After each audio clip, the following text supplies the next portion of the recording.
கங்கா சொல்றாங்க, நான் காவேரி மேல கோவப்பட்டு ரொம்ப தப்பு பண்ணிட்டேம்மான்னு சொல்லி அழுகுறாங்க அவங்க அம்மா கிட்ட. சாரதா சமாதானப்படுத்துறாங்க கங்காவை. ஊட்டியில நடந்ததெல்லாம் அவங்க அம்மா கிட்ட சொல்றாங்க. குமாருக்கு தூக்கம் வரலன்னு பாட்டியோட கட்டில்ல உட்காந்துக்கிட்டு பேசிக்கிட்டு இருக்காங்க. காவேரி பாக்குறாங்க பசுபதி இறங்கி வர்றத. நாகினி, பசுபதி, அஜய் சிரிச்சுக்கிட்டு வர்றத பாக்குறாங்க. காவேரி, எனக்காண்டி வாசல்ல இவ்வளவு நேரம் ஏமா காத்துக்கிட்டு இருக்க? இல்ல, ஆலத்தி தட்டுலாம் வச்சுக்கிட்டு நிக்க வேண்டாமா? போய் எடுத்துட்டு வா போ. எடா போற? நான் சொன்ன உடனே கிளம்பிடுறதா? பெரிய மனுஷன் பேசிக்கிட்டு இருக்கப்ப வேற எங்கேயோ பார்க்க கூடாது, சரியா? நம்ம தான் வந்துட்டோம்ல சம்பந்தி. சுட சுட அம்மா கிட்ட நம்மளை பத்தி சொல்ல போறாங்க. மேடம் அங்க போய் சொன்ன உடனே பெரிய படையே வந்து நம்மளை தாக்க போகுது. கவனமா இருங்க எல்லாரும். நீயோட உன் ஆட்டம் எல்லாமே க்ளோஸ்மா. நீ இந்த வீட்டுக்கு என் பொண்ணுதான் மகாராணி. எங்க வைக்கணுமோ அங்க வப்பா. என் பொண்ணுக்கு அரண்மனை மாதிரி இருக்க இந்த வீடு உனக்கு நரகமா இருக்கும். எனக்கு கேட்கணும் போல தோணுது. என்னைய பார்த்தா மாத்திரம்தான் உனக்கு பஞ்சு டைலாக்கே வருமோ? நார்மலாவே இந்த மாதிரி தான் இருப்பியா? நார்மலாவே இப்படிதான் இருப்பன்னா இதெல்லாம் ஆரம்பத்திலே சரி பண்ற வியாதி. பார்த்தாதான் உனக்கு பஞ்சு டைலாக்கே வரும்னா அதுக்கு இப்பவே வைத்தியம் பார்த்துடலாம். யமுனா வீட்டுல போய் சொல்லிடுறாங்க. ஆராதா அருவாளோட வர்றாங்க பசுபதிய பார்க்க. சரி, பஞ்சு டைலாக் என்ன? உன் மூஞ்சிய பார்த்தா எனக்கு பஞ்சு வைக்கணும் போல தோணுது. பிள்ளையாச்சே, கை வச்சா நல்லா இருக்காதுல்ல? சாரதா அருவாளோட வந்து பசுபதி கிட்ட கேக்குறாங்க, கை வச்சிருவியாடா? நீ வச்சிருவியா?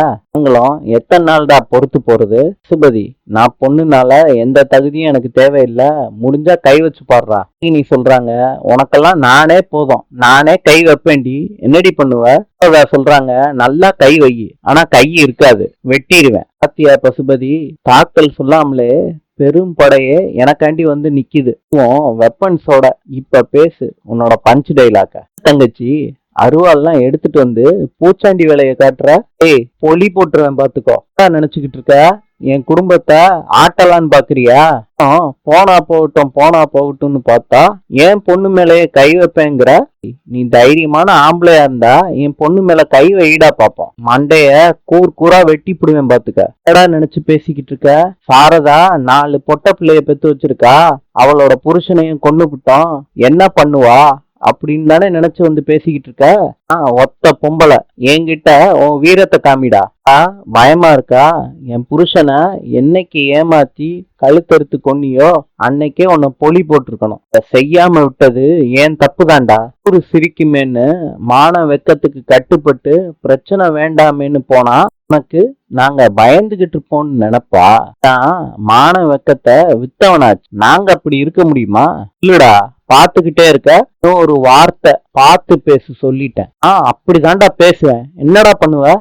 பார்த்து பேசணும்னாலதான்டா என் பொண்ணு மேல கைய வைப்பேன்னு தடித்தனமா பேசிக்கிட்டு இருக்க. ஆய புடுங்காத, இன்னும் அசிங்கப்பட்டு நாரி போயிருவடா. எங்க வீட்டு சம்பந்திய உன் இஷ்டத்துக்கு வாய் கொழுப்பு எடுத்து போய் பேசிக்கிட்டு இருக்க.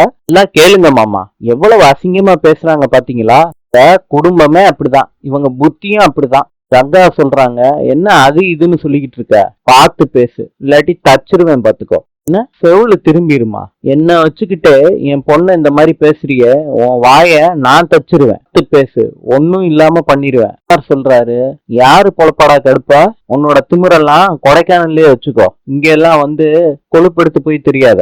சொல்றாங்க, இதுவே கொடைக்கானலா இருந்தா என்ன பண்ணிட போறான்? அங்க இருந்து பயந்தா வந்தோம். சாரதா சொல்றத வச்சு பார்த்தா நம்ம இவன் திசையே வேணான்னு தான் ஒதுங்கி வந்தோம். மற்றபடி இவனுக்கு என்ன கொம்பா முளைச்சிருக்கு? உங்க சம்பந்திய வாய்க்கு வந்ததெல்லாம் பேசுறேன்னு பறிஞ்சுக்கிட்டு வந்திருக்கீங்க. இந்த பையனுக்கு பண்ண துரோகத்துக்கு நாங்க நின்னு பேசுறோம் பாரு, அதே பெரிய மரியாதை. பிள்ளைய ஏமாத்தி அவன் பணத்துல கொளுத்து போய் நிக்கிறான். ஒரு ஈன பொறப்பு. இவனை பத்தி இதுக்கு மேலையும் அசிங்கமா பேசலாம். வேணாம், உன் வாயால அந்த வார்த்தைய சொல்லாதரா, எனக்கு பாவம் வந்து சேர்ந்துரும். ஏண்டா, நாங்க ஒதுங்கி போனாலும் விடாம வந்து துரத்துறியே, எங்களை பார்த்தா பயமா இருக்கா? நான் பயந்தேனா? நான் எப்ப அத்தா பயந்தேன்? கங்கா சொல்றாங்க, உனக்கு பயம்தான். எங்க நாங்க பெருசாயிருவோமோங்கிற பயத்துக்கு தான் என் தங்கச்சி வாழ்ற வீட்டுல உன் பொண்ண திட்டம் போட்டு கல்யாணம் பண்ணி கொடுத்துருக்கேல்ல. தங்கச்சி வாழ்க்கை கெட்டு போகணும்னு தானே உன் மக வாழ்க்கைய பணையம் வச்சிருக்க. எல்லாம் ஒரு அப்பனா? அசிங்கம் பிடிச்ச ஆளியா நீ எல்லாம்? என்னம்மா நீங்க என்னமோ கொடுக்கல் வாங்கல பத்தி பேசிக்கிட்டு இருக்கீங்கன்னு நான் நினைச்சுக்கிட்டு இருக்கேன். என் மருமக ராகினி வாழ்க்கையை பத்தி பேசிக்கிட்டு இருக்கீங்க. என்னம்மா பணையம் வச்சிருக்காங்க? அப்பனா என் பையனை நீ குத்த சொல்ற மாதிரில இருக்கு. நாங்கெல்லாம் திட்டம் போட்ட மாதிரி சொல்றீங்க. நான் லவ் பண்ணி கல்யாணம் பண்ணிருக்கேங்க ராகினிய. என்னங்க நினைச்சுக்கிட்டு இருக்கீங்க? சொல்றாரு, நீ வேற யாரையாவது லவ் பண்ணி கல்யாணம் பண்ணிருக்கலாம். அவ உன்னை திட்டம் போட்டு கவுத்துட்டாயா? நீ ஏமாந்து போயிட்டாயா? பசுபதி சொல்றாரு, எவ்வளவு விவரமா நம்ம 2 பேத்துக்குள்ள சண்டையை இழுத்து விடுறாங்க பாருங்க, குடும்பமா சேர்ந்து. இதெல்லாம் நம்ம இறையாயிடக்கூடாது. எல்லாம் புரியுது சம்பந்தி. இதுக்கெல்லாம் நம்ம அசர்ற ஆளா நம்ம சொல்றாங்க. பொண்ணுக்கும் மாப்பிள்ளைக்கும் கூட குறைச்சு இருந்தா கூட சம்பந்திங்களுக்கு பொருத்தம் பிரமாதமா இருக்கு. இதுதான் சம்பந்தி சொல்லிக்கிட்டே இருப்பாங்க.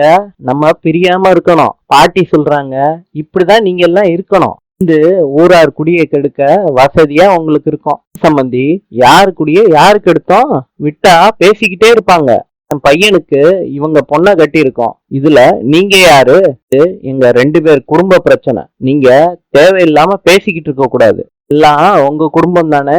நீங்க தான் எங்க குடிய கெடுத்துக்கிட்டு இருக்கீங்க. எப்படி பேசுறீங்க? தேவையில்லாம உங்க குடும்ப மேட்ரை நாங்க பேசிக்கிட்டு இருக்கோமா? நீங்க இறங்கின உடனே நான் வாட்டுக்கு செவனையன் தான் நின்னுகிட்டு இருந்தேன். நீங்களும் உங்க சம்பந்தியும் தானே வாண்டடா வம்பிழுத்தீங்க. அதுதான் அடுத்தவங்க வாழ்க்கையில மூக்க நுழைக்க ஆரம்பிச்சது. அப்புறம் ஏன் இப்படி செய்யணும்? பசுபதி தான் என்னோட பொண்ணோட வாழ்க்கை அரண்மனையா இருக்க போது நீ பிச்சைக்காரியா இருக்க போறன்னு என்னென்னமோ பேசிக்கிட்டு இருந்தாரு. அக்காவை எல்லாம் ஏன் அங்கிள் அப்படி பேசணும்? 2 பேர் குடும்ப பிரச்சனை இல்ல, எங்க அக்காவை எதுக்கு எடுக்கணும்? நீங்களும் ரசிச்சு பாத்துக்கிட்டு தானே இருந்தீங்க. மாத்திரம் உங்க குடும்ப பிரச்சனைன்னு சேஃபா ஒதுங்கிறீங்க சொல்றாங்க. பண்றது கூட்டு களவாணித்தனம். இதுல நியாயத்தை கூடுதலா சொல்றாங்க. உன் பேத்திகளை கூப்பிட்டு பிரச்சனை பண்ணி இந்த பசுபதியை ஜெயிச்சிடலான்னு நினைப்பா? பிரச்சனை நம்ம 2 பேத்துக்கும் தான். சம்பந்தம் இல்லாம சம்பந்திய கூட்டு களவாணி அது இதெல்லாம் பேசாதீங்க. வேற மாதிரி ஆயிரும், பாத்துக்கோங்க. இதுதாண்டா பண்ணுவோம். என்ன பண்ணுவ? டேய் டெய்லரு போடா, அடிச்சா நீ தாங்க மாட்ட. என்னையா பண்ணுவ நீ? வந்ததுல இருந்து பாக்குறேன் பூச்சாண்டி வேலை காட்டிக்கிட்டு இருக்க. என்னமோ நாங்க என்னமோ பண்ற மாதிரி. நீயா நானான்னு பாத்துடலாம் வாயா. யாரு மேலடா கை வச்ச? டெய்லரு பாக்குற பசுபதி. பேத்திங்க மாத்திரம் இல்ல, பேரனும் இருக்கான். 2 பேரும் கேக்குற கேள்விக்கு பதில சொல்லு பாக்கலாம். பாடுறா, உன் மக ஒத்த பிள்ளை. காவேரிக்கு நாங்க இத்தனை பேர் இருக்கோம். மகளை வச்சுதானே காவேரிக்கு குடைச்சலை கொடுக்க இந்த கல்யாணத்தை பண்ணி வச்சிருக்க. மக என்ன பண்றான்னு நாங்களும் பாக்குறோம். விஜய் பாக்குறான்பா. இன்று ஜப்பானின் நாணயம் எண். நாளை சந்திப்போம்.